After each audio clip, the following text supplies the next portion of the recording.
Well, we got 14 here. That's pretty good.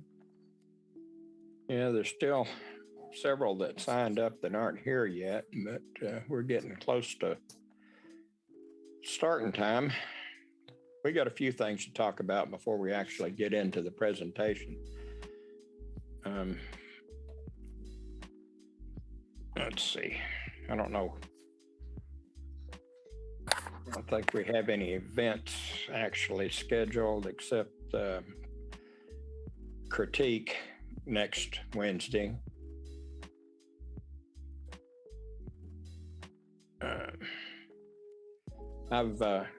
You can go on the meetup page and see I've scheduled a couple of things. We're scheduled out through April. Got Paul Sudzik going to be doing macro photography, and I think he's going to be focusing on flowers next month. And then in April, we're going to have a friend of Stephanie's that is going to be telling us about Ankeny. Oh, yeah. Where to go and what you can see and when to go. And that should be really informative and interesting. And the timing's going to be really good. And then we've got another one lined up in July for, I can't remember what the subject is there. I think it's wildlife and landscape. And also, we have, what did I do with it? There it is. Did everybody get the email or see the announcement on Facebook about the our Blue Sky event that's coming up? Yep, that's right. Rick, you want to talk about that a little bit? Yeah. We have the opportunity to send several members' photos to Blue Sky Gallery up in Portland. For those who went on the photo walk, what was that, back in 2013, 2014, we stopped by the gallery towards the end of it and went through a walk through there. They have what they call the community drawers, and I think that there are about 8 to 10 drawers, and they're giving us one, and which is a great deal. And we can put several photos in there. The number will be kind of determined by the physical dimensions that people submit, which is why we're kind of requesting that people don't submit things on thick foam board. Regular mat board that's about 1/8 of an inch thick, maybe up to 3/16 of an inch. Maximum size, what did we decide, Rick? Was it 18 by 14 was what we kind of figured would be a good maximum? I'm not sure we actually landed anywhere. We talked about a lot of different things. But, I think in the announcement, unfortunately, I don't have a copy of it here in front of me. It's posted on the Facebook page. So anybody wants to see all the details, they're listed in pretty good detail. And 18 by 24. 18, I think that was the absolute maximum. Yes. Yeah. Yeah. And we prefer a little smaller, because otherwise, if you get everything that maximum size, it's going to be hard for people to go through them. We'll probably have a stack. Oh, okay.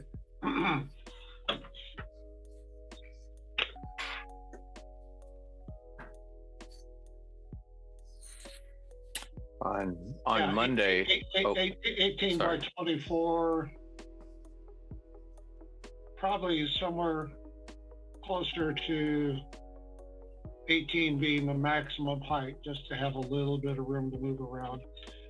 Anyway, ideally they'll all be mounted, and in a sleeve, a protective sleeve, because they'll be stacked on top of one another.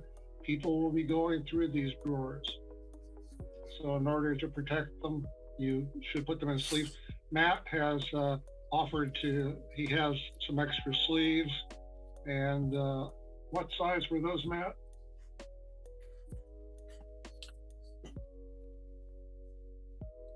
$11 by $14.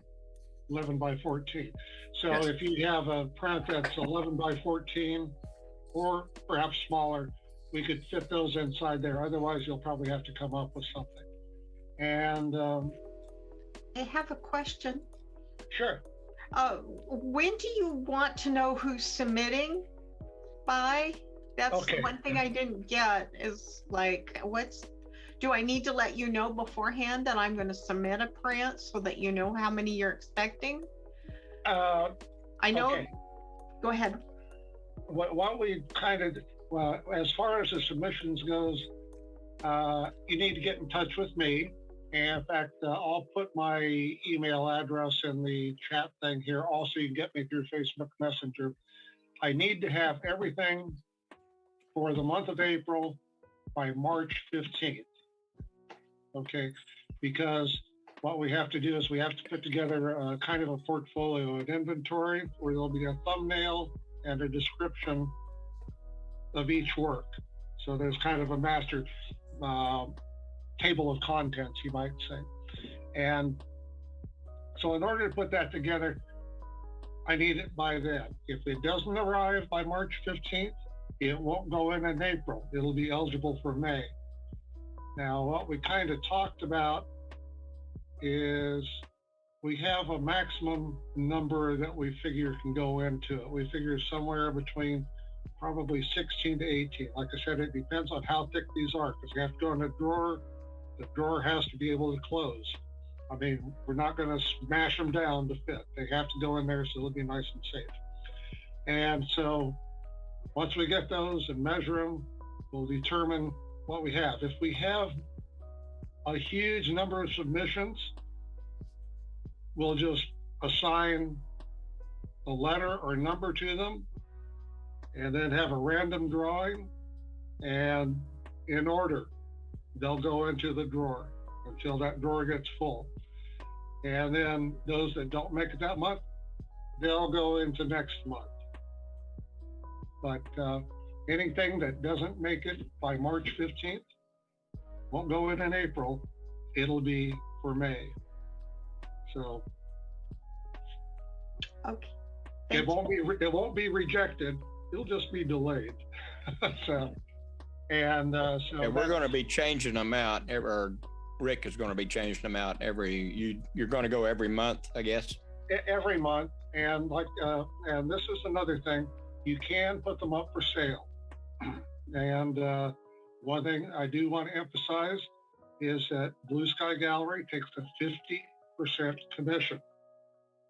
So in other words, if you put $30 on it, you're going to get $15. They're going to get $15. And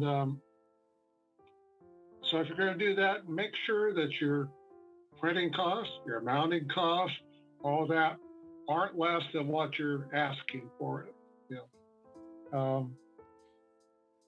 I don't know what other people are asking for their works, in the other drawers. So I don't know what's appropriate or not. You just have to kind of, I think, play it by ear. Field trip. That would be a good question for Molly. I know Stephanie just put in the chat that she has some 13 by 19 sleeves to share. She didn't mention how many, but that would be a good size. That would be, yeah. And I also posted on the Facebook page, on the discussion page, several resources to give you ideas. If you haven't done any matting, how to do it yourself. It can get expensive. If you go like affordable framing, which I'm never sure that that's been a really accurate term, it can be pretty expensive to have them do it. and they do a great job. I'm not going to discount that. So there are several good ideas there. But the other thing that I have to emphasize is thickness. And one good clue, if you stack 2 quarters and it's below that height, you're good. If it's above that height, you're going to be questionable whether you're going to make it or not. So it's a 50-cent investment, which is less than $1 they charge for those little rulers at Harbor Freight. So. Okay, anybody that has any further questions can get in touch with Rick or myself, and we'll do our best to answer them. Yeah, like I said, I'll post my email address down here in the chat. So. Okay. Max, have you got anything coming up?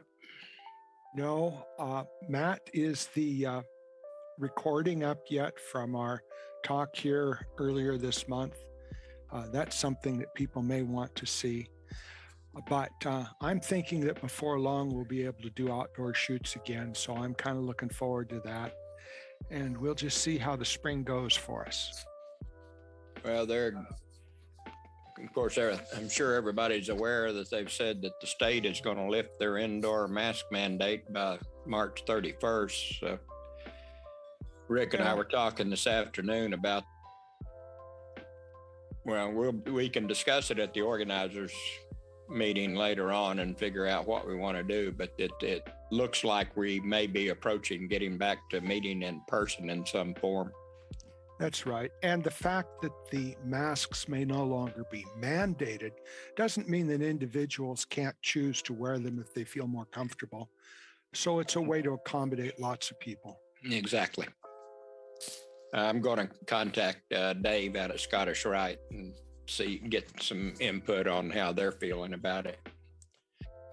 That'll give us a little more information when we do discuss it. Okay, if we don't have anything else for announcements, I'm going to turn this over to Candace so she can introduce our presenter. Our presenter is Eileen Hartmann. She's from West Valley and Valley View Finders in Albany and West Valley in Dallas. I always enjoy her presentations. They're never boring. And I always look forward to them. Eileen, over to you. Okay. All right. I'm going to share my screen here.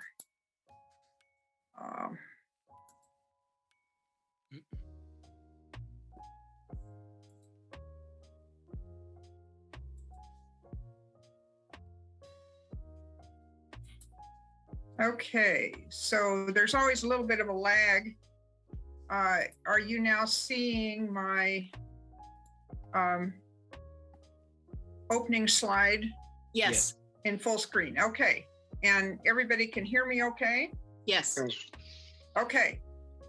So this is actually the 3rd time I've done this presentation on Zoom. I did this for the Valley Viewfinders and then last week for the Dallas group because we've ceased our in-person meetings for the time being, and we had our first ever Zoom meeting. And so now, 3rd time, hopefully I have this down pat. But what I did is last fall, I was down in California on a photo workshop, and the emphasis of the workshop was photographing the Milky Way, and we were in the Alabama Hills and Death Valley. And so when I got home, I put together a presentation based on what I had learned, because I really learned a lot of new techniques. And I thought it would be good to share this with people in the clubs. And you may or may not like some of the techniques we learned, but it's always interesting to hear what other people are doing. Now, before I get started, I had my email address originally in the slide so everybody could see it. And I decided, since this was going to be on YouTube, that I would delete my email address because I just didn't want it permanently sitting, in YouTube. So maybe Rick, can you type my email address into the chat box? Sure. And the key is you have to make sure you put 2 N's on Hartman. That's a common error that people just do 1 N on Hartman. And so then you can make a note of my email address. And if you want to have the PDFs of my presentation from my PowerPoint, its file size is about 12 megabytes, so I can email it to you fairly easily. So either send me an email or get a hold of Rick again to get my email address, and I'll be really glad to send you the PDFs, because I'm going to cover a lot of information and it's hard to, catch everything as we go. So I shall move down. I guess we should talk about how you handle this, Rick. I just made the comment in here for everyone to please mute yourself. And then Rick and I had discussed that generally you would put questions into the chat box rather than ask your questions verbally. And I don't particularly care one way or the other, but I did periodically put a slide in here and just put the word question on it, just to remind myself to stop and see if there are questions. So maybe if you type questions into the chat box, maybe Rick, you could kind of monitor that and then let me know if there are questions. Yeah, Sean will monitor that, and whenever you're ready, she'll read the questions. Oh, okay, that'll be good. Yeah, because I'll get going and I'll forget to look in the chat box. That's it. We got that covered. Okay, great. Thank you. All right. So I headed down to California on this workshop because I wanted to learn more about photographing Milky Way, which I've been trying to do for a few years. And the workshop leaders in this group had the concept that we're going to photograph the Milky Way and it's going to be a complement to the foreground. And this is a different way of thinking about it. I had always thought of the Milky Way as being the dominant feature of the photo, and then having the foreground as being the complement. So a different concept here. So this means that you have to have some detail visible in the foreground if your Milky Way is simply a complement, because your foreground is really going to be the main part of the photo. And the Milky Way would usually be about 1/3 of the frame. Now, there are various ways you can get detail in your foreground. You can do light painting in the foreground, which is quite common. You can take another exposure and maybe 5 to 10 minutes so you get enough light so that you have detail in the foreground, then composite that with your Milky Way photo. Or you can get there early or stay late, depending if you're doing it, just as it gets dark or if it's early in the morning. And you could capture some blue hour shots, and then you can composite that with the Milky Way. So we were concentrating on doing blue hour shots. And so we would get to our location early, get our composition set up, and then do shots early. Now, I'll just comment here a little bit of what I said earlier. There are a lot of different ways to photograph the Milky Way. And of course, this is just kind of one way to do it. So, listen to what I'm saying. If you really like this technique, go for it. If you decide, no, this is not my thing, still you've learned something here. So I just threw an example here. This is something I took about a year ago in Arches National Park. And here, the foreground, balanced rock and the rock formations around it are the complement, and the Milky Way is the dominant part of the photo. And so this is kind of the type of photography I had done in the past with the Milky Way, is always photographing my foreground as a silhouette. And here's a couple other of my older photos. Again, my foreground is a silhouette and the Milky Way is kind of the dominant feature in the photo. I think the one on the left was from like maybe 3 years ago, and actually at our property just outside of Monmouth, and the one on the right is in the Colorado Rockies. So that's where I was coming from before I went on this workshop. So here on the workshop, what I'm going to do to go over what we learned, I'm going to take one composition And I'm going to go step by step through it and show you the process that we went through, to capture the photo and then how I processed it. And it's actually, when you start compositing, it does get a bit involved. And, it certainly takes more time than doing what I was doing before, where I could get everything in one photo. So we're going to talk about equipment, planning, setup, and capturing and processing. And originally, when I conceived this presentation, I thought, well, I'm just going to process this while everybody watches. And, I'm not going to do that because there's too many things that can go wrong. So I processed this at my leisure at home. And then I just took screenshots along the way. And so I'm posting screenshots here.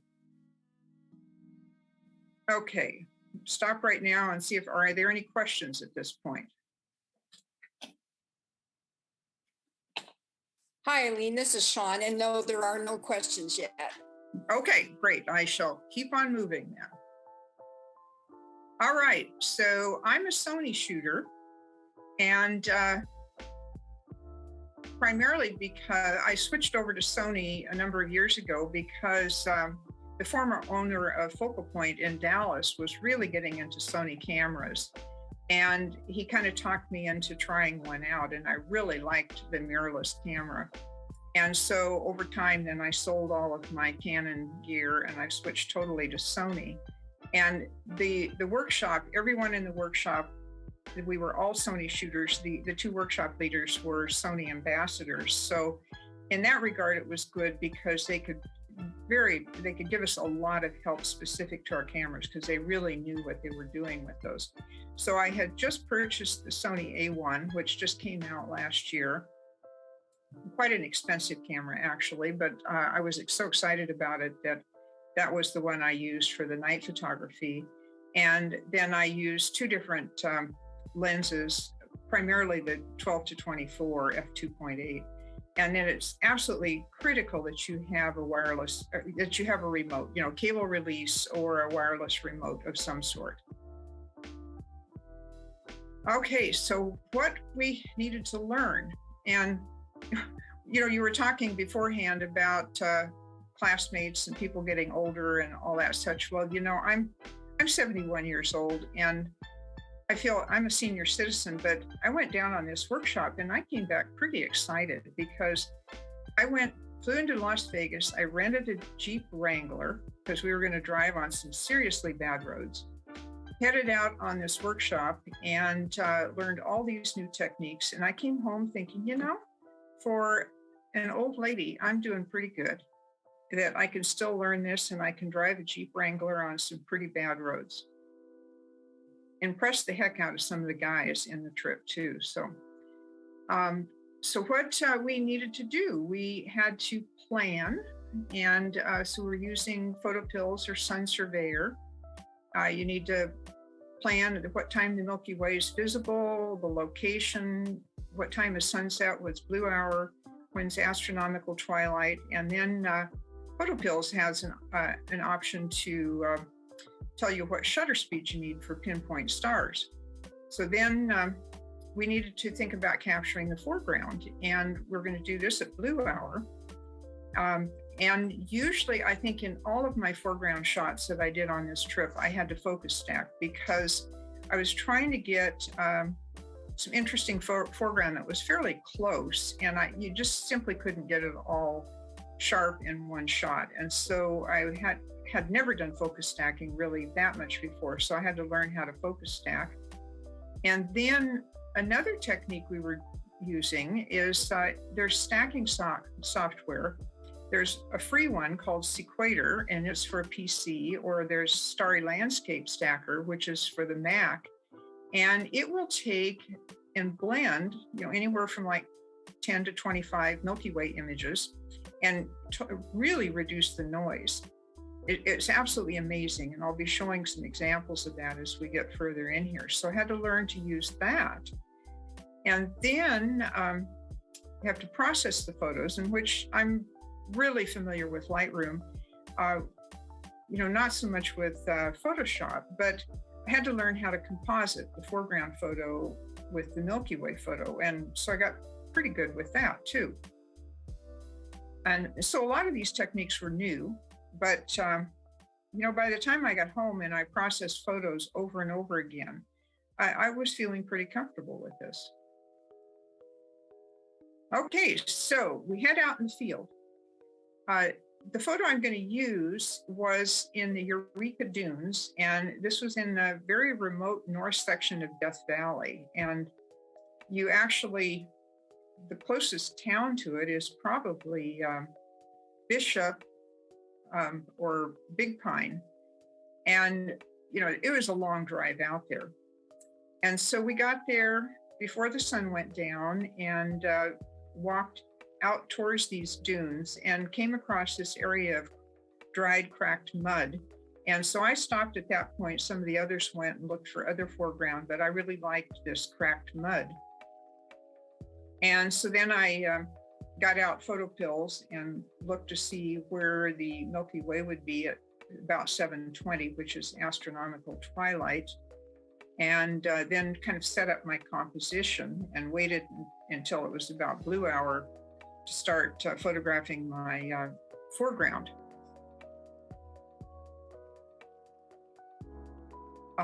And so you might ask, this was a question that came up in one of my earlier presentations, why would you photograph the foreground at blue hour? And, obviously it would look totally fake if you photographed your foreground when the sun was still up, because you're going to have harsh shadows. And even if you darken, pull down your exposure, it's still not going to look right. And so we're doing this after the sun is down. It's beginning to get dark, but it's still light enough you can photograph. You've got a really diffused light. There's a kind of a bluish cast to the light, which will better match the night sky. And there's enough light left from the setting sun that you get some side-lit texture. And so if you're looking at these dunes, you can see, even though this is about a half hour after sunset, you can still see the texture in the dunes.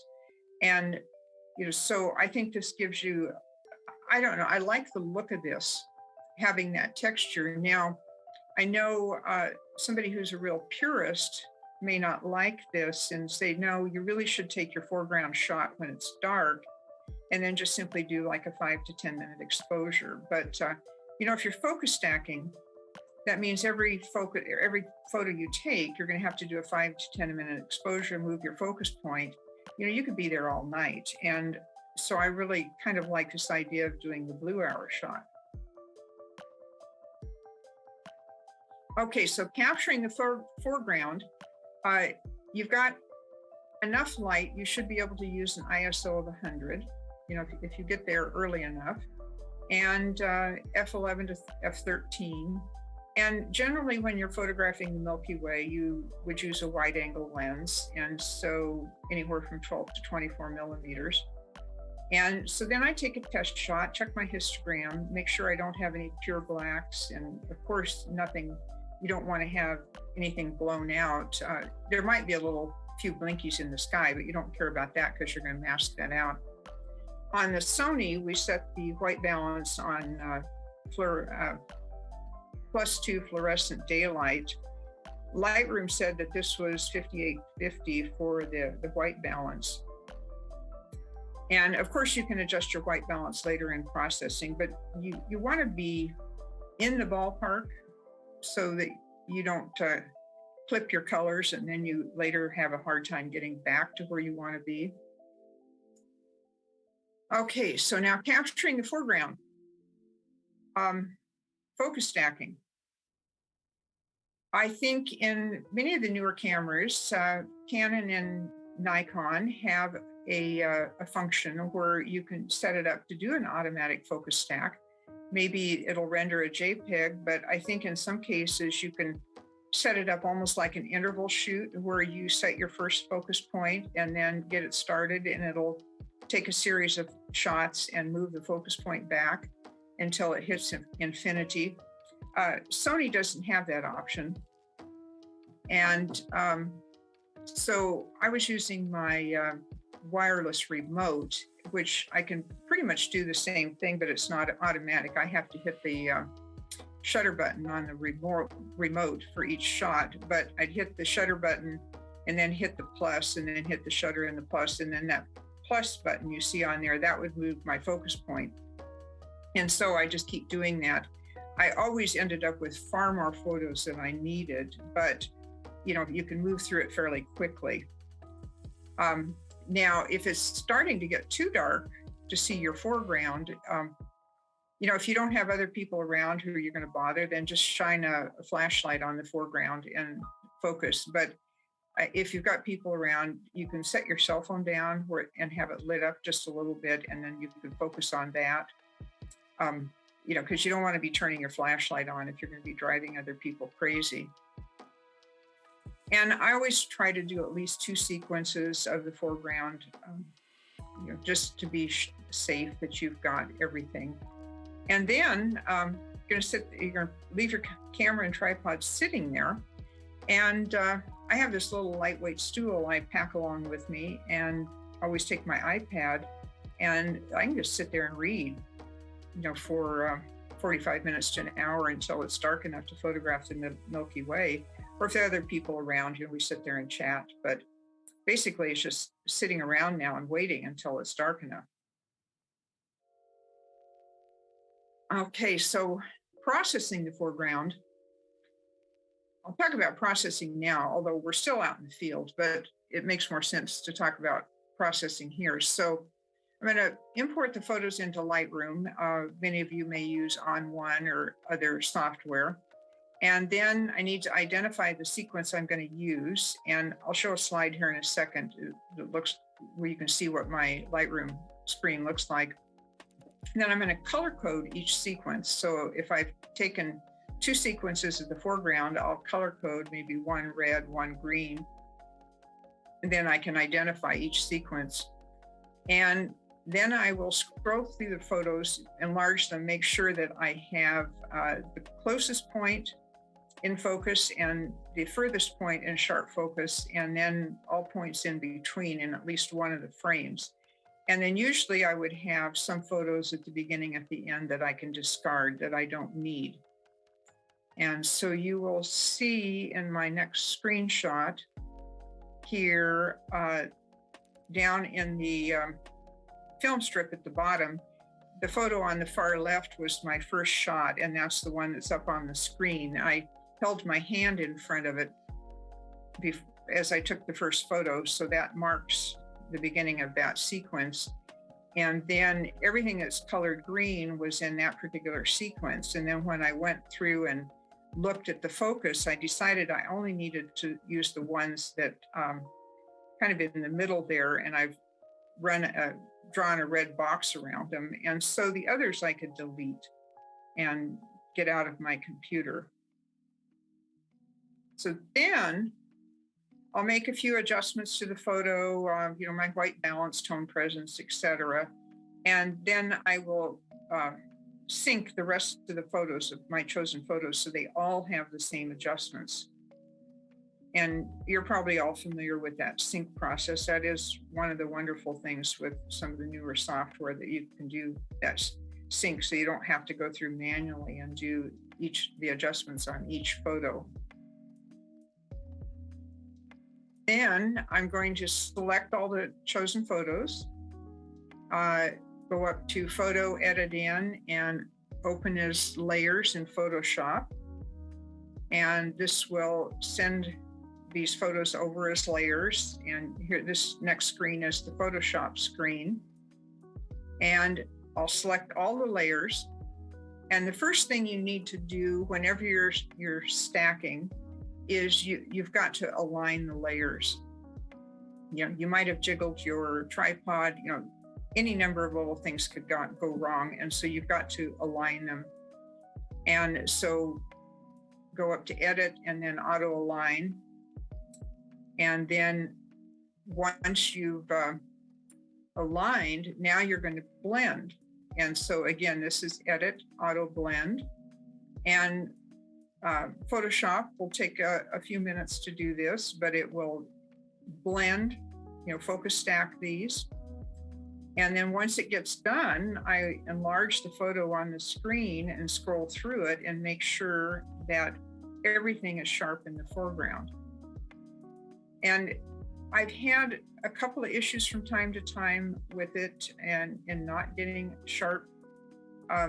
And then I've redone it, and then the next time it works. So, and there are ways you can go in your masking, and if you've got something going wrong in one layer, you can do some masking and painting. You know, I'm not super proficient at Photoshop, so I don't know that I would know how to do that. Some of the people in the group were using Helicon Focus and having very good results with that. So that's also a good software to use. And so once you've got this stack now, you can flatten the image, and then you need to crop, because you'll notice around the photo, you've got a little bit of white space. When it aligned, it left a little white space around the edges. So crop that, and then now the next step, we would mask out the sky, and so that we can replace that later with the Milky Way. Now, this is a really simple horizon, and Photoshop has this option now to select the sky, which is great. And it does a pretty good job, you know, particularly on a nice, simple horizon like this. So I go up to select and then choose sky, and it will select a sky just amazingly well. But when it selects the sky, it's usually going to be 1 or 2 pixels away from the top of the sand dunes. And so the next step I'm going to do is to expand the selection by 2 pixels, because what you don't want to have happen when you put your Milky Way in there is to have just a little tiny, you know, pixel or 2 of the old sky showing in there. It looks like you have this ever so slight halo at the top of the dunes. And then I'll feather this selection by 1 pixel, and then I invert it.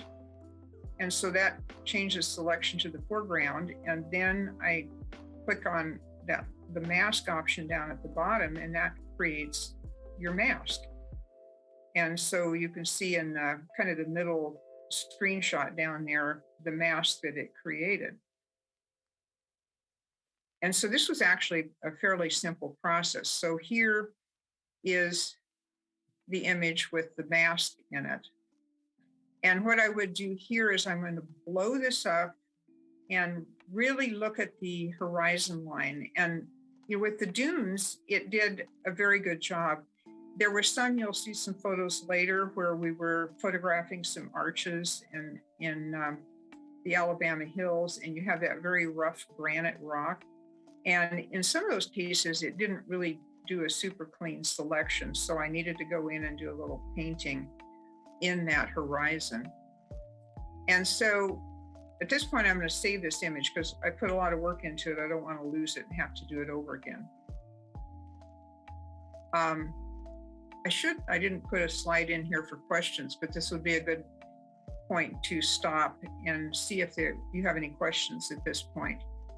No, we don't have any questions yet. Okay, I had to take a drink of water here. Excuse me. So now we're still out in the field. You know, we've waited an hour for it to get dark. And now I'm going to start photographing the Milky Way. So I did a comparison shot here. You've got one of my foreground shots on the left, and then an unprocessed Milky Way shot on the right. And what I did is I shifted my camera up to get a little bit more of the sky, just so I had a little extra in there in case I wanted more. And I seem to have this issue with managing to change my focal length between the foreground and the Milky Way. And so I noticed later, I shot the foreground at 19 millimeters and I shot the Milky Way at 20 millimeters, but fortunately it wasn't serious enough that it caused any issues. And you'll see some lights on the dune, and there were some hikers that had gone up there for sunset, and they were starting to walk back down. Okay, so now photographing the Milky Way. I said in here in the first line that your focal length should be the same as the foreground. Well, mine wasn't, but it was close. And aperture, I would usually shoot the Milky Way at 1.4 to 2.8. Now, I used a very high ISO. I was shooting at 12,800, but that's because I was doing that stacking that we're going to talk about later that just almost eliminated the noise. If I were doing a single image and not stacking, I would have probably set my ISO at 3200.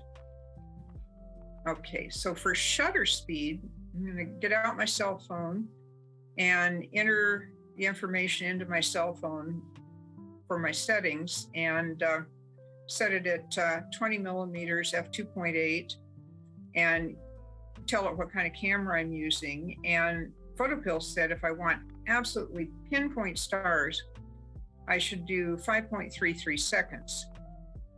And then they have a default setting where you have a little bit of star trails, ever so slight, and so you could go as much as 10.66 seconds. So looking back at my photo, I realized I used 4 seconds. There was some learning curve going on here. I should have used like 5 or 6 seconds, but I used 4. Now, again, if I were doing a single shot and not stacking, I'd do ISO 3200 and I'd probably set my shutter at 10 seconds. And for the Sony shooters, our recommended setting was the fluorescent cool white. And I think this yields a Kelvin of about 4200. And absolutely, when you're doing all of this, foreground and Milky Way, turn off your image stabilization, because if you have image stabilization on when you're photographing the Milky Way, you're going to have, your stars are going to be jerking around. You'll have little star trails. And then I'm going to turn on my interval shoot function, which is built into the camera, also known as time lapse. And for really effective noise reduction, you need generally about 10 photos. We were standing around, had plenty of time, so I took 25, which maybe is a little bit too much, but it worked. Now, here's the hardest part of photographing the Milky Way for me, and that is focusing on the stars. I've struggled with this. Now, with if you have a mirrorless camera, you have the option to set focus peaking. And I had my focus peaking color set on yellow, which actually, when you think about it, focus peaking on yellow when you're trying to focus on a star is probably not the best color. So one of the workshop leaders told me, you really should have it on red, and so that you can see it better. And so you find a reasonably bright star near the center of your image and move your focus point to cover the star. Then I start turning the focus ring, and the automatic magnification turns on to magnify the image. And so move the focus all the way to infinity, and then start turning it back. And now at infinity, the star is going to appear kind of a little bit larger and a bit fuzzy. And as you move it, your focus ring back, your star gets smaller, and then it starts getting bigger again. So the key is you're in sharp focus when the star is at its very smallest. And also, since we've got it on manual focus, the focus peaking red should show up too, and it's going to pretty much fill the star. Now, if you don't have a mirrorless camera, I think most DSLRs have live view. And so you can activate your live view and magnify the screen, and then you can focus manually that way, where you're effectively going to have the same thing, except you won't have your focus peaking. Then take a test shot, enlarge it, and check your focus and make sure it looks sharp. Now, given my issues with accidentally hitting my focal length and changing it, I know I would end up hitting the focus ring and moving it. So once I'm really happy with my focus, I get my gaffer tape out and I tape the darn thing, and so that I can't move it. And I'll talk about this slide, then I'll stop and deal with questions if we have any. I have never used this, and I'm not sure how you pronounce it, Batniva mask. Somebody else may know how to pronounce that, but it's a filter you can put in front of your lens. And when you get your star in sharp focus, you get a really sharp diffraction pattern. Now, the lens I'm using, the 12-24, is bulbous, and so it would be kind of hard to use this filter, but if you have a lens that you can actually put a filter holder on, this might be a good option for you if you have trouble focusing. Okay, I'm going to stop and see if we have questions here. Hi, Eileen. We had one question. Somebody wanted to know what PSB stands for. That's a Photoshop format. What does that stand for? It saves your file as extremely, it saves all the layers. And so you can come back to it later and edit your layers. I really don't know if there's that big of an advantage between saving as a PSB or as a TIFF. This is just what the workshop leaders told us to do. Said, okay, we're going through this whole process, and they say, at this point, save your image and save it as a PSB.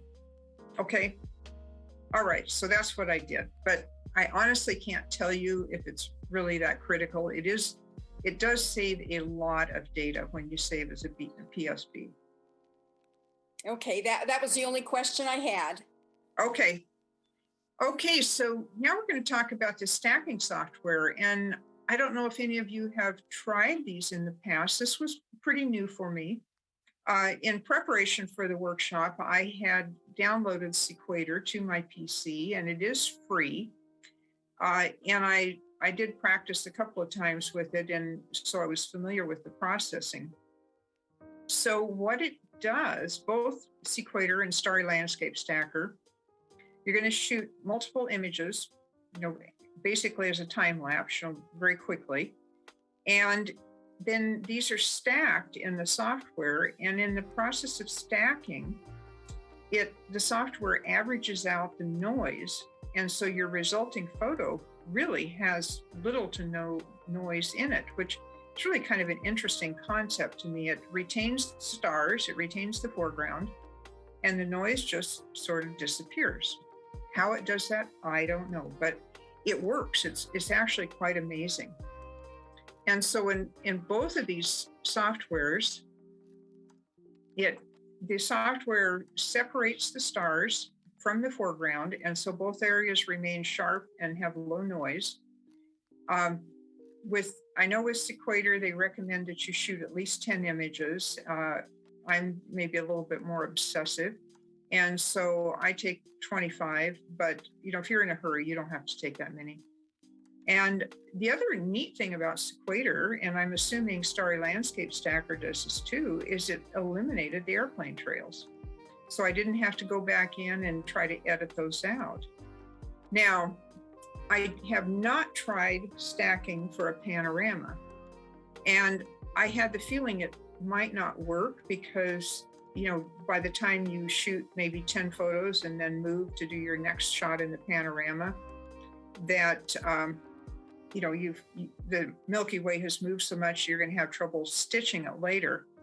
But I was doing an online class this past weekend, and the presenter was talking about doing multi-row Milky Way panoramas, and he was shooting to stack, but he was only doing 5 shots at each position and then moving the cameras. So later this month, I'm going to be down in Arches National Park and Canyonlands. I'll have maybe 3 nights when it's dark enough I can photograph Milky Way. And so if the weather cooperates, I'm going to get out and give it a try and try shooting in order to stack. and see if it works, to see if I can get it to stitch or if there's too much movement. And I'd warn you, Sequator is not particularly intuitive. And so get it online and look at some YouTube videos and to see how to use it. I've got some slides showing it, but it took a little bit of figuring it out. Okay, so now I've imported my 25 photos that I took of the Milky Way. I've got them into Lightroom, and I've identified those. Again, I've color coded because I did, this evening we were out at Eureka Dunes. I probably did 5 sequences of the Milky Way, you know, just waiting a little later. And, you know, eventually, like the bright star you see there is Venus, and it eventually disappeared and the sky got darker. So got those color coded. Then I need to export these out so I can open them in Sequator. So I identified my sequence, I color coded. I haven't done any processing on it. There are YouTube videos you'll see where they tell you to do processing first. Others say don't do any first. I just finally decided I wasn't going to do processing first, and I would do it after the fact. And make sure you've set your sharpening and noise reduction to 0 on all the images. And you have to export your photos as TIFF for Sequator. And so you can see I've got the red circle there where I've said my format should be TIFF. And you need to export them as Adobe RGB. And I just set up a separate folder next to where I have all of my other images, you know, as a subfolder, and I just call it Sequator. And so when I export, they're going to move into a separate folder, and then it's easy for me to find later. Now I will open Sequator, and this is a screenshot of Sequator, the opening screen. And you first have to identify your star images to open those. And so select File, then Star Images, and then go find your images and select those, and it will open those in Sequator. Next, you need to tell Sequator where you want to save the stacked image. And so go to Output, and then, you know, name the file and choose a location for it. So Sequator will open the images, and it'll pick a base image that's going to be in the middle. And if you don't like that photo for some reason, you can pick a different one. And now this is the part that I always have had trouble with in figuring out how to do this. You select composition. You can see kind of the middle on the right, and then select freeze ground. And so this way it will separate the ground from the sky. And then select sky region and irregular mask. Now, like I said, this is not totally intuitive. What happens then is it activates a paintbrush, and it's really, really hard to see on this screen, but it activates a green paintbrush. And so you paint your sky with the green brush, getting as close as you can to the horizon, but not touching the horizon. And so that'll give the software an idea where your sky is versus your foreground. And then it's intelligent enough at this point, it will go ahead and go right to the horizon line when it's doing the processing. And so then I click Start, and it processed, and with 25 images, it takes a good 5 minutes to process this. And then I exit the program, and then it does not automatically put the photo back into your Lightroom catalog. You do have to import and add it to your Lightroom catalog. Okay, I'm going to pause again. I see that there's maybe another question in chat. There was just a comment. Tripod legs work great for wrapping gaffer's tape around. Yeah. I'm not sure what the next comment, bat in of mask, PSB, Photoshop big. Oh, okay. So that was there was a comment. There was Okay. a comment, so. Okay. Mask. Yeah. And yeah, and that's where I keep my gaffer tape. I have pieces of it on my tripod legs. And so then I can just peel it off. And that way I don't have to take the whole roll out with me. Okay. So now I'm going to open my stacked photo in Lightroom. And this screenshot's after I process the photo. And so I have the next page shows the processing in more detail. So if you've seen many of my photos, you know, I really like an understated look. I just don't like my photos to look like they've been highly processed or too much HDR and that. And so I try to keep it low key in my processing. And so I'm going to adjust. The really critical thing with a Milky Way photo is to get your white balance set properly. And so I adjust the temperature and the tint until the sky is a rich royal blue. Then I adjust the whites, and you probably all know how to do this. Hold down the Alt key, move the slider to the far right, and then come back with it until only the brightest stars are tiny white spots. And then you're going to adjust the blacks because you want to make sure there is no black in the sky. Now, you don't care about the foreground because we're not going to use this foreground in here, but make sure there are no blacks in the sky. And it may mean that you have to do a plus adjustment on the blacks, not necessarily a negative. And I always end up increasing exposure. I increased it a full stop here. I increased the highlights a little, add some clarity, vibrance, do a little bit of a curve adjustment. I got into my hue and did a little minus on red, orange, and yellow. And then I added some sharpening. Now, here's a really good example of what has happened here with this stacked photo. Now, granted, I was shooting at 12,800 ISO, so that's going to be really noisy. But I blew up the sky, you know, one of the Milky Way photos before I stacked, and then so that's the photo on the left. The photo on the right is after it was stacked. So I kind of did the same segment out of each photo and put it here as a comparison. And so you can see the amazing difference in the noise between the two photos. Now, I wish I had done one shot at 3,200 to see how that compared, because of course you'd have a lot less noise in the ISO 3,200 photo. But when you started out with the noise I had at 12,800, and you can see where I got after stacking, you know, it's really amazing.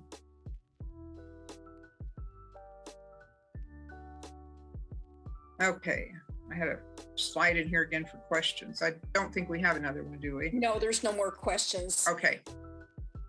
Okay, so now I'm going to composite these photos. And so I'm going to open the edited Milky Way photo in Photoshop. And our workshop leader said to convert to a smart object. Again, I'm not super swift on Photoshop, so I'm not sure that you have to convert to a smart object. Then we're going to open the foreground image and in Photoshop and convert it to a smart object. And so you can see I have up at the top, you see the two photos I've circled in red. Now I'm going to move the one photo on top of the other and create a layer, which I didn't show you how to do that. I made my cursor really large so I could show this. So you're essentially going to click at this point, drag that up and hold it over here. That'll open the other photo up, and then you can come down and click, and now you've got them as layers. So here, I've got the two photos in here as layers. And so the Milky Way photo is sitting up too high. Obviously, I'm going to have to move it down, but I left it there so you kind of see what it looks like when I have them both opened as layers. Then I looked at that and I thought, I just don't think I have enough sky in this foreground. So I went in and went to image and canvas size, and I added 3 inches at the top. And so that gave me a little more sky. And you can see in the detail there, the height of my original image was 28 inches. So adding 3 inches proportionally gave me just about what I needed. So here was, so now I took the move tool, which is this one over here, clicked on that, and I grabbed my sky image and I drug it down. And the thing is, I had to get it down low enough that the dune in the Milky Way image is hidden behind the dune in the foreground image. And then I got about to that point and I decided that Venus was just really distracting, being so close to the horizon. So I moved it down just enough further that I hid Venus.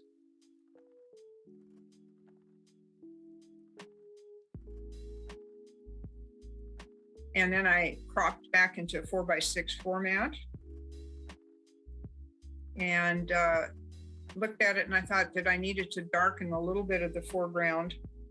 So I opened Camera Raw and did a quick brush to darken some of that foreground.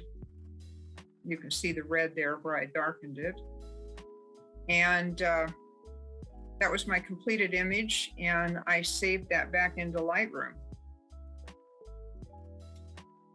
And then at this point, I could might apply some additional edits. I'm just so much faster and more knowledgeable about Lightroom. If I wanted to do more edits, I would do them in Lightroom.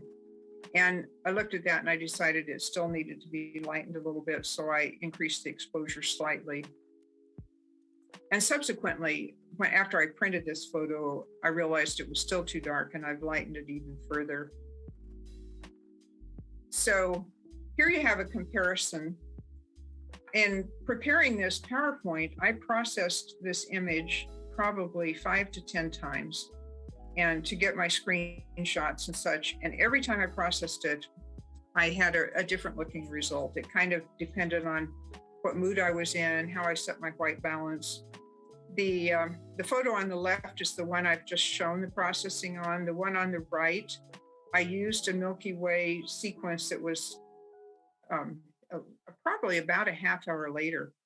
And so the Milky Way had moved a little. It was lower in the sky. It was also darker because the one on the right was taken a little before astronomical twilight. So the sky still had a little more light in it.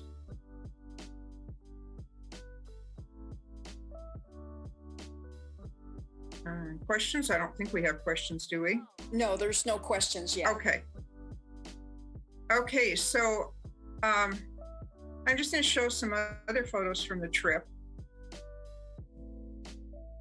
And this one, I don't think this arch has a name in Alabama Hills. I had no idea it was there. It's really off the beaten track. It's really quite a pretty arch. I really liked it, but had no name. And so I just called it Secret Arch because it doesn't seem to be well known. And we were not in the business of photographing sunrise on this workshop. As a group, we only went out once.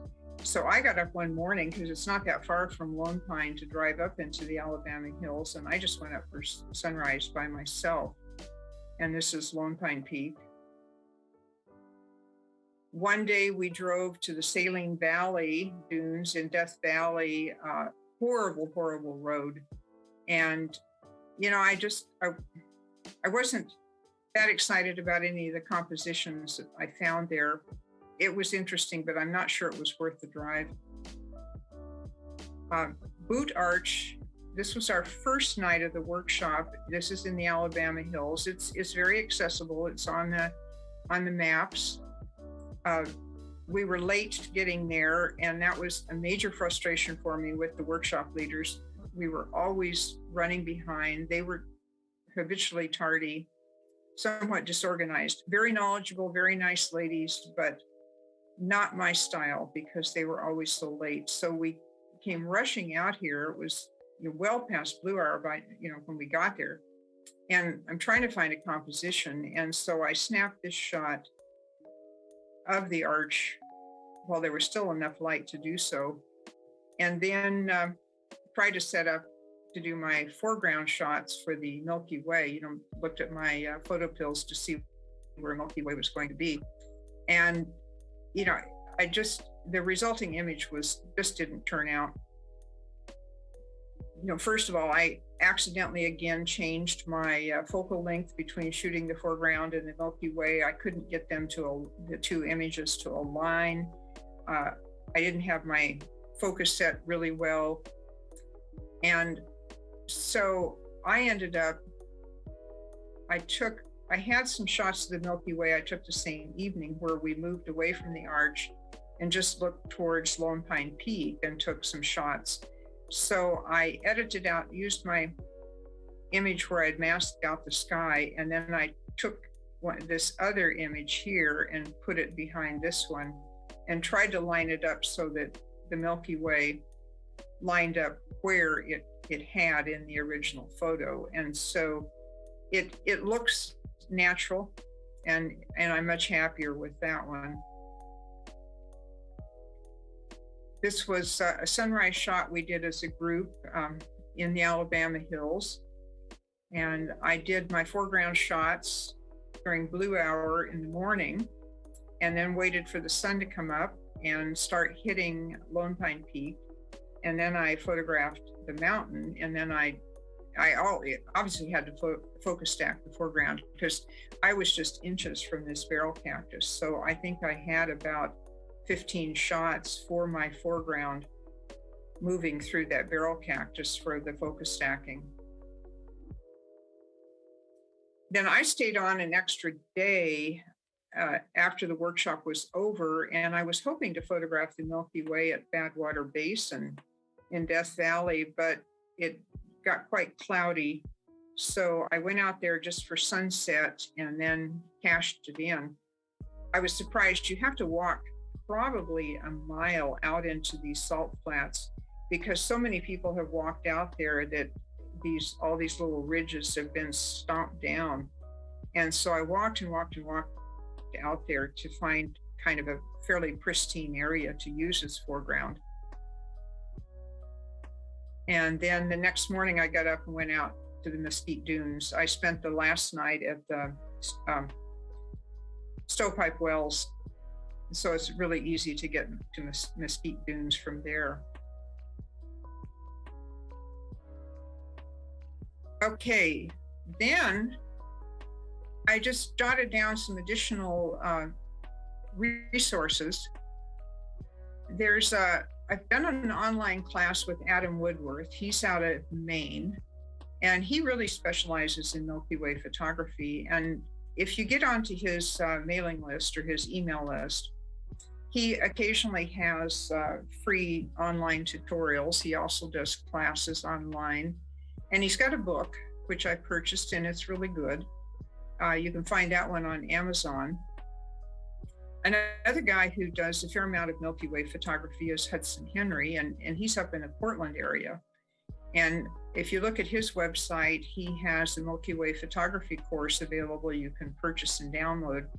And he runs workshops. And in fact, I'm going on one in the first part of March down to Joshua Tree National Park with him.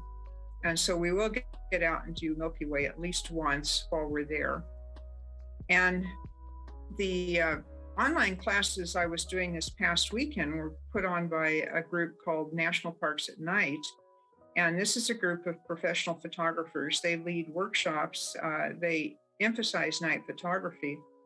And what they had last weekend was the Night Photo Summit. And they plan to do this every year. It's an online photo summit. They had lots and lots of really interesting speakers.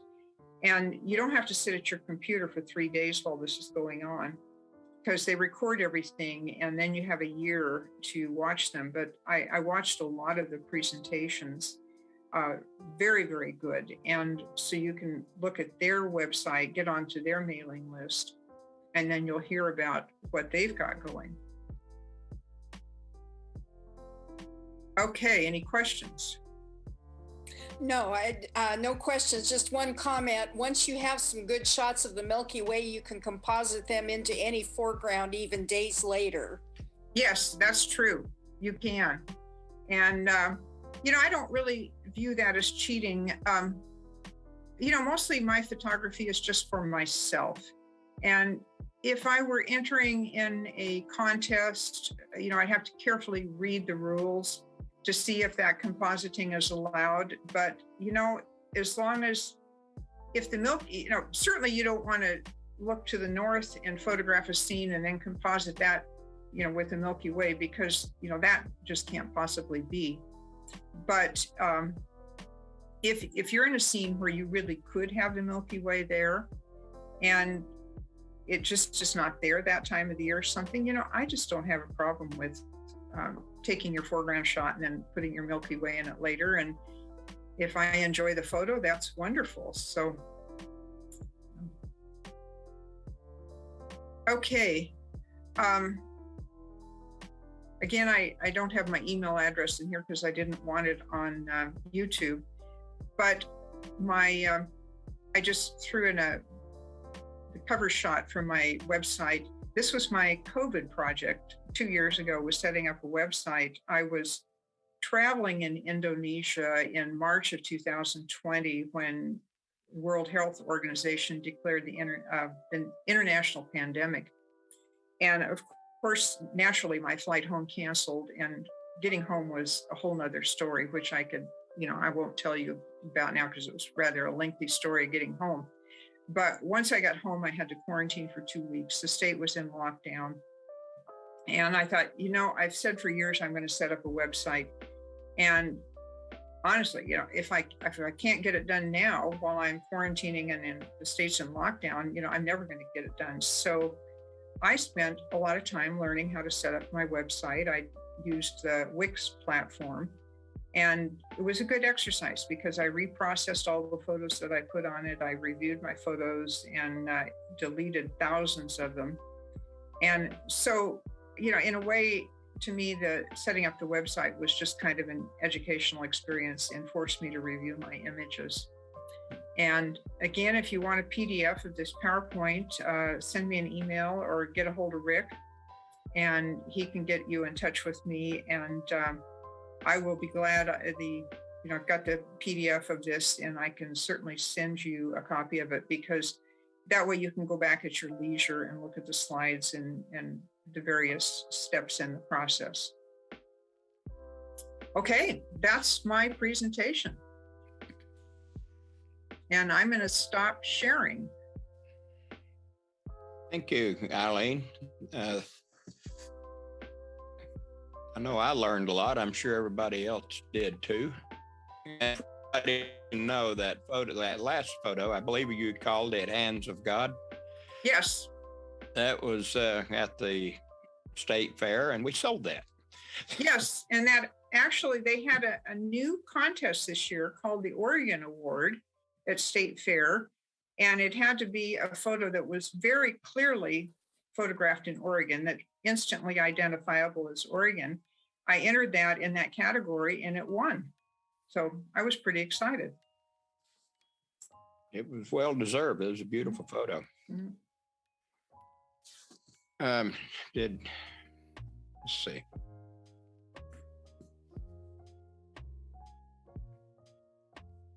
Oh, okay. We've got a few comments if you would like to. Oh, okay. There, I don't think there's questions, but yeah. Matt wanted to know if you had a website, but you answered that. Yeah, I answered that question. And on my website, I didn't set it up to sell photos. It's just something that I set up just for my own purposes. I've decided I don't really try to sell photos because I think it would ruin a perfectly good hobby, and I might feel pressured then to start making money. Heaven forbid we should make Yeah. any money. Yeah. Well, if somebody knocks me down and wants a photo, I'll print one and sell it, but I don't try to sell them. Yeah, I know what you mean. All right. Does anybody have anything? Questions, comments? Thank You you. can- It's a good show. Appreciate it. Yeah. Very Thank well you. done. Beautiful photography. I look forward to seeing your photos from Norway. Yes. I'm super excited because I had this trip to the Arctic at Svalbard, which is the island archipelago above Norway, scheduled in April of 2020. Well, of course, obviously that didn't go. It was rescheduled to 2021 and then now rescheduled to this year, 2022. In December, Norway announced a mandatory 10-day quarantine. And I was still dithering about going. And I hadn't made any flight reservations, but I was unwilling to walk away from all the money I spent for the trip. And then 2 weeks ago, Norway lifted the quarantine. And so I quickly made all my flight reservations. So I'm going. So I'm really excited about that. Wow. Hope to see lots of polar bears. I'm with Candace. I'm looking forward to seeing those photos. Yeah. I live vicariously through you because I can't do all this world traveling you do. Oh, well, like I said at the beginning, I am 71 and I realize there's only so many years I can do this travel, and I'm going to get out and do it while I can, because the day will come I can't. Good for you. Kathy, you're about to be attacked. Yeah. This is my snuggle kitty. Yeah. The other one, not so much. Well, that I don't know how you say it. That filter that Yeah. Starts with a mentioned. B, whatever Yeah, it is. that one. The bee Um, filter. Matt had mentioned that before, and I actually bought one. I have no idea where I put it. Uh-oh. It's somewhere around, but gonna have to get that out and practice with it, I think. Uh-huh. I got a couple of those. When I bought them, they a whole lot easier to pronounce. Yeah, I'm not sure if I could actually just hold it in front of the lens, because it is Yeah. bulbous. I That's can't the one. put a filter holder on it. There it is. Wow. It's called a Batinov mask. Patent knob. Okay. And here is one you would slide down into a filter holder. Yeah. It's not going to be, it's this one, the more detail on it, the better of a pattern, the more refined pattern you're going to get. You're not going to be able to see it. This is very detailed. This here is not as detailed. I can still get images with both. I have a telescope in my case over here. The actual lens cap has one built in. They're really nice for focusing on stars. You can't focus on planets with them. You have to use a star. I don't know why. I don't know if it just has something to do with the distance or what, but you have to use a planet to focus on with them. You have to use a star to focus on. Or a star. Yeah. Okay. Thank you.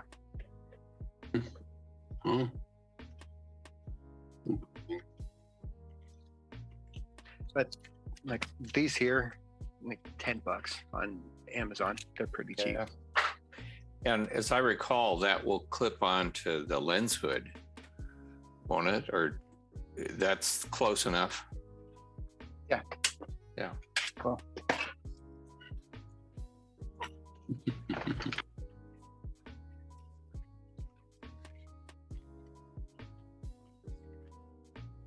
He has everything right there. Uh-huh.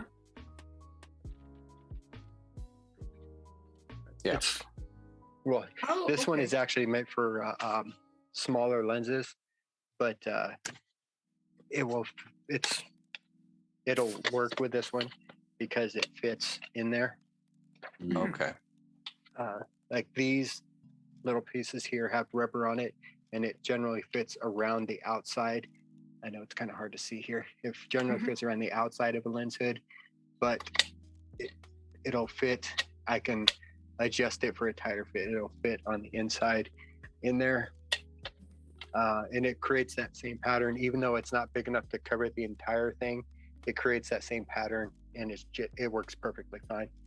So that could potentially work with my lens that was kind of bulbous, because that fits onto the lens hood. It would work. It might, yeah. Okay. When you start to get to the ones with the dome lenses, you run into all sorts of problems with filters. But yeah, I definitely try it. Especially at $10 or $10, whatever they are. I don't think that's too bad of a price to try it. You can probably make it fit with gaffer's tape. Yeah, that's true. Few extra rounds around your leg and hook it on that way. But yeah, on bottom and top, it'd probably hold it on. Yeah. Gaffer's tape. Yeah.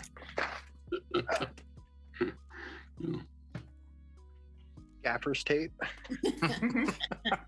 Gaffer's tape. Oh, It's an infomercial. Where is it? Gaffer's tape. Walking stick. Here we go. Gaffer's tape. you had to use up that roll somehow, didn't you?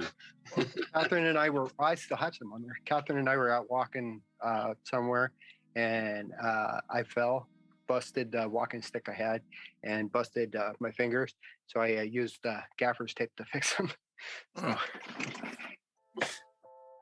I actually used gaffer's tape to fix the grill on my wife's car. We were on a trip, and this metal plate got kicked up by another car, smacked the grill, and there was stuff flying around, and I had some gaffer's tape on my camera bag, so I wrapped it up, stayed there the rest of the trip. I have it like on everything. This is my astronomy tripod. I mean, I have a head on it for my tracker, my star tracker, and I have the gaffer's tape on there, and I have. Of course, I don't have any of them handy. Do I have my my intervalometers, and I also have this on all my tripods.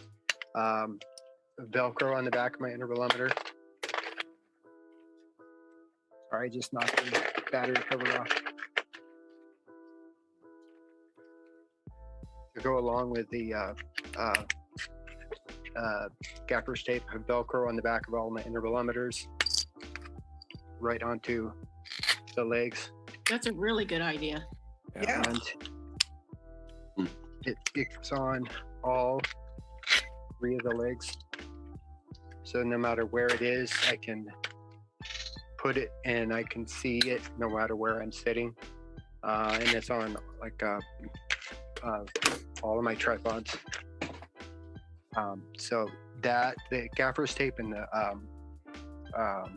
Velcro have been probably the best upgrades to my tripods that I've done, especially for night photography.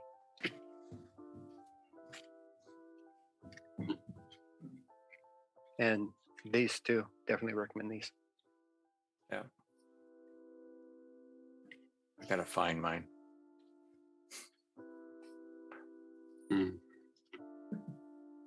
Okay. Oh, and speaking of gaffer's tape, I know we're always recommending focal point for stuff.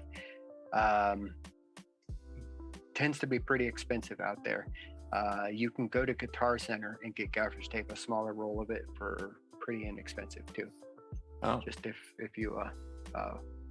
you need some. Okay. I Good bought to a know. roll at Focal Point about 8 or 9 years ago. I figure it's a lifetime supply. So I'm good.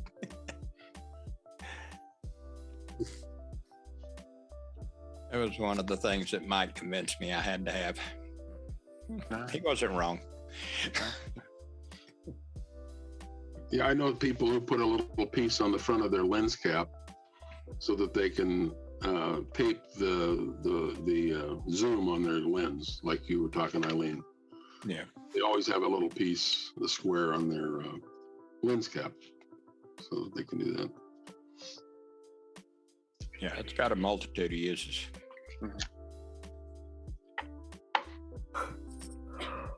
Okay, cool. Well, it's All been a good trip. Good evening. Good presentation. Thank you. Very good. Yeah, I think that was Eileen. excellent photography, Eileen. Okay. Thank you. Thank you Well- very much, Eileen. We appreciate you doing it. Yes, thank you very much. Yeah, Great. so maybe after I get back from Norway, I can do another presentation. So, We'd love to have you. yeah. Yeah. Excellent. Thank you. All right. Thanks a lot for inviting me. Thank you. Thank you. Night, Eileen. Good night. Take care.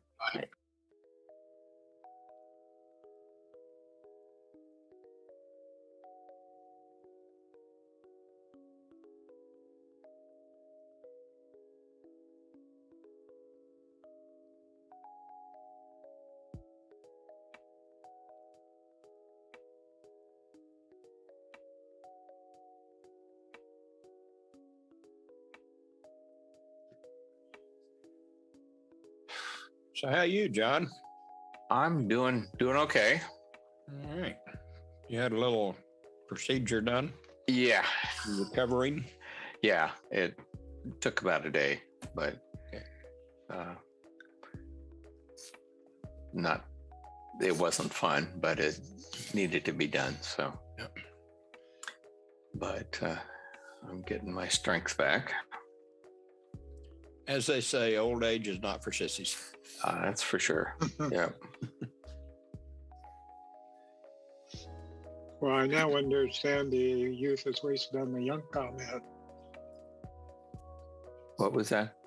I understand the comment now, youth is wasted on the young.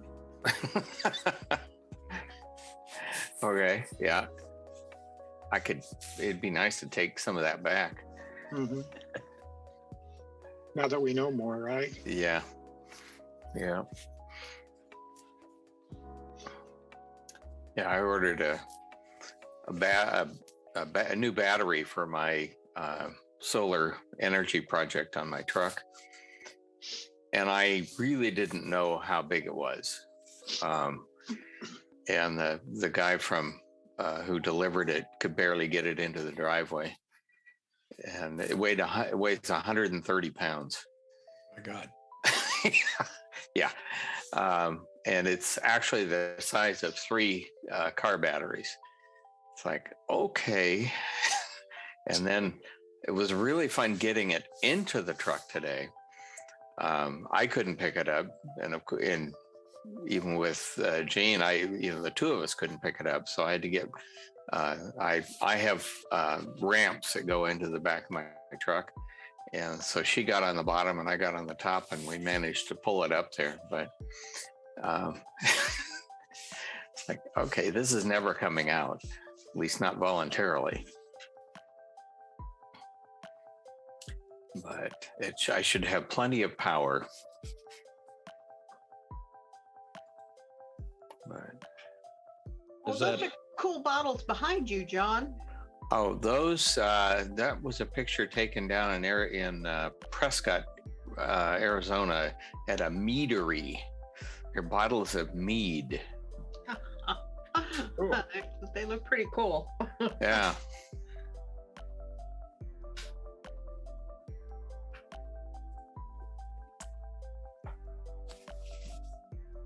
It kind of tastes like hard cider, but I don't think I'd ever had it before. Did you go out and slay a dragon after drinking it? Felt like it, yeah. Honeywood Winery here in town has some mead that I like. Oh, yeah. I'll get a bottle of it every now and then. Oh, okay. Yeah, it was interesting, and so we try to what do they call the sample thing, and I can't have it anymore because of a medication I'm taking, but if that ever changes, I would definitely try it again.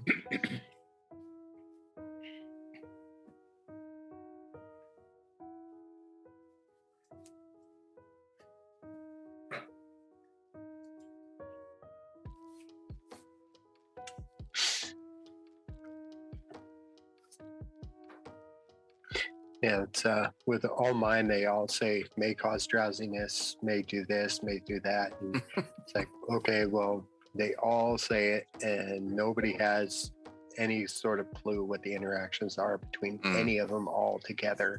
So what is safe to do? Screw it, I'm having that beer. Yeah. Well, I'm taking Jardiance for diabetes, and I made the mistake of trying some hard cider one night, and I was sicker than a dog. It's like, okay, that won't happen again. Well, now you know. So. Now I know. Yeah.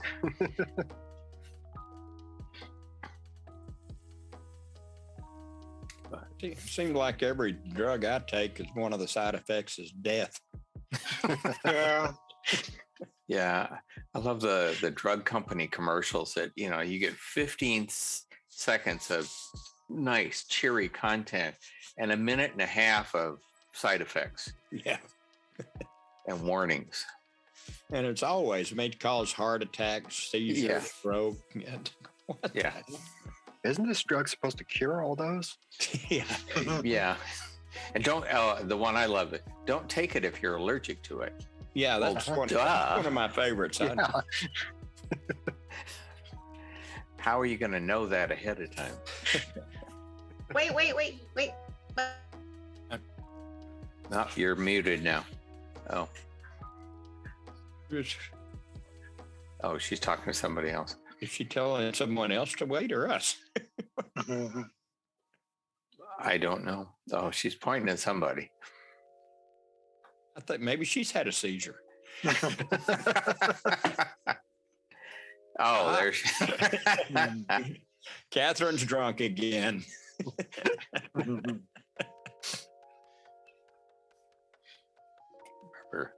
a joke my dad told many years ago that about a captain and first mate. First mate got drunk and messed up, and captain wrote him up for it in the log. And so the next night, the first mate was on duty, not to turn the Olympics and he wanted to get back to the captain. So he said, he wrote in the log, the captain was sober today. And apparently in a ship's log, once it's in there, you can't remove it. So that was his way of getting back at him. Sorry, my son walked in and he started talking at me from the other room, and I wasn't quick enough to mute him.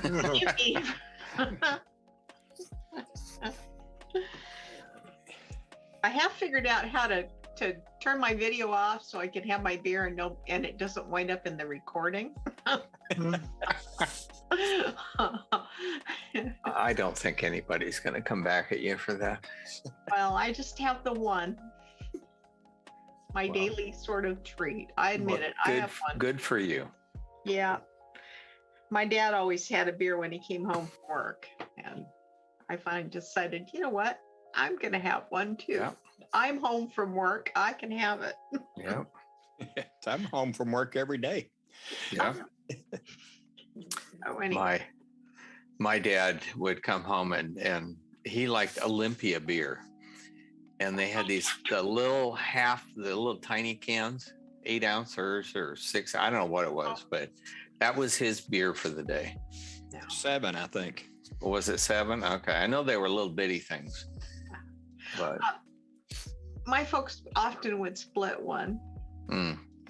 And then when I got older, and my folks were separated or divorced, and my dad would come home, and by the time I was 20, I was staying at home going to community college, and Dad would come home, and I'd get a beer out, and I'd pour half in a glass, and he and I'd split it. Yeah. When I started doing that, he didn't say a word. Must have been old enough. Yeah. So, Yeah. My mom was a complete teetotaler. Yeah. Never had anything. She didn't mind if, other people drank. It's just, you couldn't get that past her. My mother quit smoking and drinking when she got pregnant with me, and never did either again. Well, that's good for her. Yeah. Yeah. Dad smoked, and then it was, I don't know, apparently he always snuck off and had a beer or a glass of whiskey or something that we never knew about, or I never knew about. When I came home on leave from the Army, he took me out to a bar, and we had a couple of beers together. It's the first time I'd ever had a beer with my dad. Wow. That was kind of weird. My mom once told me that I smoked all throughout my pregnancy with you guys, and nothing ever happened with you. And I'm like, really, Mom? Okay. All right. I'm not saying this is you, but okay. Want to see the X-rays? Yeah. That's a guilt trip and a half, Matt. Yeah. there you Yeah. Yeah. Why not? As a mom, I can appreciate that one. Yeah. Yeah, Catherine, don't ever try that splitting a beer thing with Candace. She doesn't share. No, I don't. I passed the days of sharing too, so it's okay. Yeah. Well, you guys were talking about how I'm getting older and stuff. I will tell you that I find the hardest part is that everybody's gone. I just lost an aunt this week. Oh. And I hadn't seen her in 2 years because of COVID. Yeah. And I have one aunt left, and I'm scared to death I won't get to ever see her again. So That's tough. and that, I remember my grandfather saying that was the hardest part about getting older, because he lived to be 95, almost 95. And all of his family, of course, he was the last survivor. Wow. And he wasn't even the oldest. So it's hard. Yeah, I find that really hard. But you lived long enough, a lot of them are gone. Yeah. There's 2 or 3 of my classmates passed away last week. Wow. Yeah. I don't think I'd seen any of them since the 10-year reunion. But still, there were people that I interacted with a lot in high school, and they were good people. Yeah. My high school graduating class, we have a Facebook page, and there are quite a few class members who have joined, and so we've kept in really, pretty close touch over the ever since this page was started, and unfortunately also means that we hear about those who have died. Otherwise, I probably wouldn't have heard otherwise, but I think last year we lost like 8 or something like that, which was quite a few. But I do appreciate being able to stay in contact with them. I find it difficult to stay in contact with my high school classmates because I grew up in the South, as in Southern Oregon. Oh. That's not the South. It might as well be, Rick. I know what you mean. Yeah, there are a lot of people I just as soon not hear from. So that's all I'm going to say about it, because I don't want to offend anybody's political point of view. But Where'd you go to high school? Quite a bit. I went to high school at Riddle, Oregon. Okay. Oh yeah, Riddle. Okay. Yeah, class of 1967, which was, you figure figure riddle was 10 years behind the times. It's kind of like the 60s hit when I was a senior. Mm. You know, like with the Beatles and stuff, I remember, but really drugs and stuff really didn't enter our area until about the time I graduated from high school. And then all of a sudden it was everywhere. Mm. It's like growing up in a dry town and suddenly it's wet. I guess is the best way I would explain it. Because I had classmates who went off the deep end. Mm-hmm. I am I'm class of I'm from Tennessee. I've 1969. got a few classmates 69? that no longer talk with 69. me, and Yeah. several that are still close friends. So it's probably 50-50. Mm. Yeah, I'm class of 68. Yeah, I keep in touch with a lot of classmates. Of course, we do have a Facebook page, and Oh, good. we do hear all the sad news. I'm astonished how many classmates I have lost over the years. It's just, it's many, and many of them died young. So it's kind of sad to be on there, but I really like keeping in touch with all of them, even if I haven't seen them in a long time. I do have one classmate who I have not seen in years, and he came to me and asked to buy one of my photographs to give to his brother for Christmas. Wow. You know, so we are keeping in touch, but I do hate those times when they put up, you know, somebody who we've lost, and it's an astounding number to me. Yeah. How big was your class? It was pretty big. Park Rose was pretty big. Oh. So up in Portland, Yeah. Park Rose High School. Yeah, it's pretty big. So, you know, that might, we've lost, you know, close to 80 people so Wow. far out of our class. That's a lot. Yeah. That's more people that were in my class. It was like about 65, 63, I think it was. Yeah, I think we had like 115 or something. I picked up one new friend off of our class has our school, not just our class, has a Facebook page. And this girl, she contacted me about some post I made, and it turned out she's the daughter of one of my best friends in high school. Hmm. So she and I have gotten to be really good friends. She calls me Uncle Rick. And I asked her about her father's not on Facebook. And so I asked her if I could get in touch with him, or she'd have him get in touch with me. And she called me and said, I've been talking to my husband, and he said he doesn't think that would be a good idea. I said, you don't think you would like Donnie these days? Oh. The family doesn't talk to him anymore. Oh, that's too Which is bad. really a shame. Yeah. At Wow. least I continue to talk to myself. Well, that works. Yes.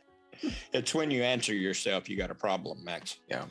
No, that's not a problem. I do that all the time.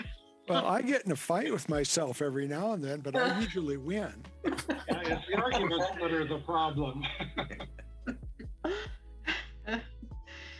Oh, me. It's, you know, when you try FaceTiming yourself, then you know you've gone too far.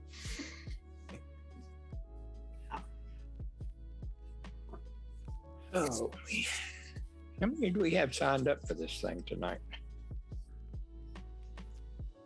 I'm not sure. I will find out.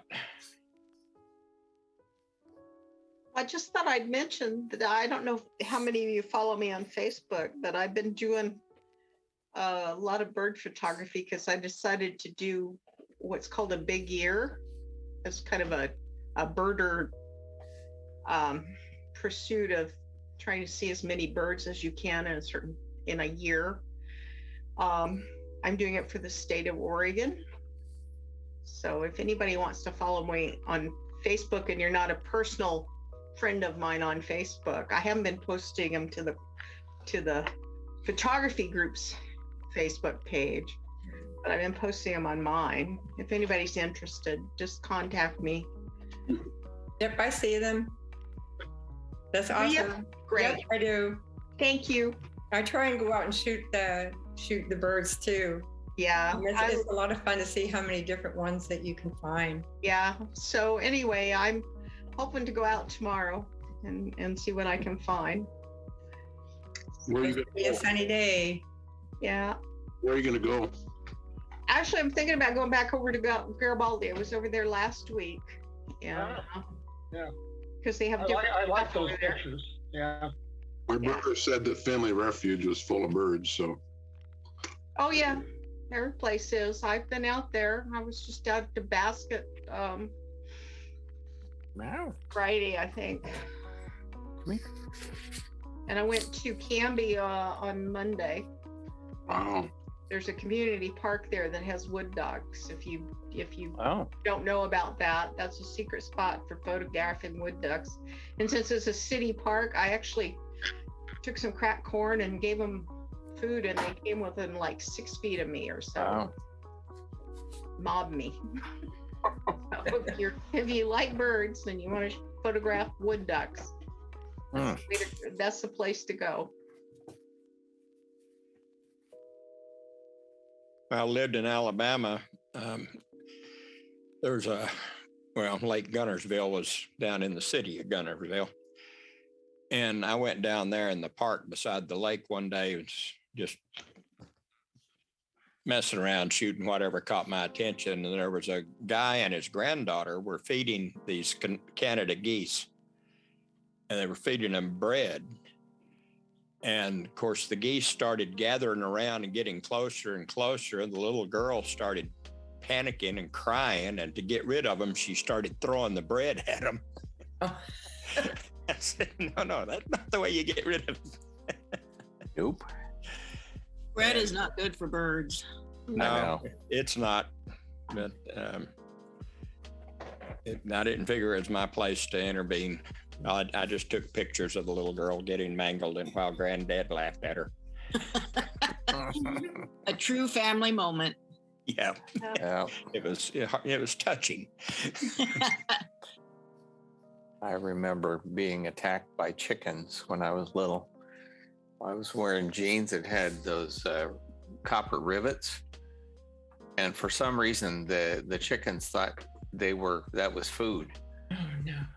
And all these chickens I was like 3 or 4, and all these chickens just kept coming after me and pecking the heck out of those rivets.